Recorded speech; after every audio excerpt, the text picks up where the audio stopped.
Hurmatli va aziz ayollar, sizlarni 8-mart Xalqaro xotin-qizlar bayrami bilan chin qalbdan muborakbod etaman. Sizlar hayotimizga mehr, go'zallik va nur olib kiradigan eng aziz insonlarsiz. Har bir xonadonda tinchlik, fayz va baraka aynan sizlarning duolaringiz, sabr-toqatingiz va mehringiz tufayli bo'ladi. Alloh taolo sizlarga mustahkam sog'lik, uzoq umr, oilaviy baxt va qalbingizga doimo quvonch ato etsin.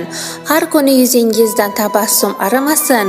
Qilayotgan ezgu ishlaringizning ajrini yaratganingiz ziyoda qilsin. Bayramingiz muborak bo'lsin, aziz va mo'tabar ayollar. Sizlar doimo e'zoz va hurmatda bo'ling. Kerak emas ko'ngil uchun zeb-u-zar, yaratgan uchun ham buyuk sanalar.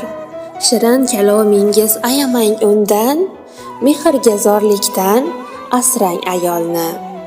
Bir qadam bosgan is hayot degani, baxt uchun yaralgan ayol degani, olamga go'zallik baxt ulashgani, go'zalim baxtim deb asrang ayolni. O'g'ling paydo bo'lsa shahtu shoningdan, qizing paydo bo'lar jigar joningdan. Ikkisi baxtiyor ojiz ayoldan, ojizam jonim deb asrang ayolni. Ayol uchun esar jannat shamoli, jannatdan tushganmi o'zbek ayoli. Buncha nurli yuzi, buncha hayoli, jannatim nurim deb asrang ayolni. Ayol bilan fayzli kelganda bahor, chamanda gullar ham bo'ladi iqror. Gullardan nafissiz ko'zlari xumor, nafisim gulim deb asrang ayolni.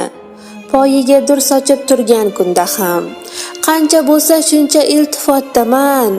Bir vatan yagona, biri sen onam, vatanim onam deb asrang ayolni.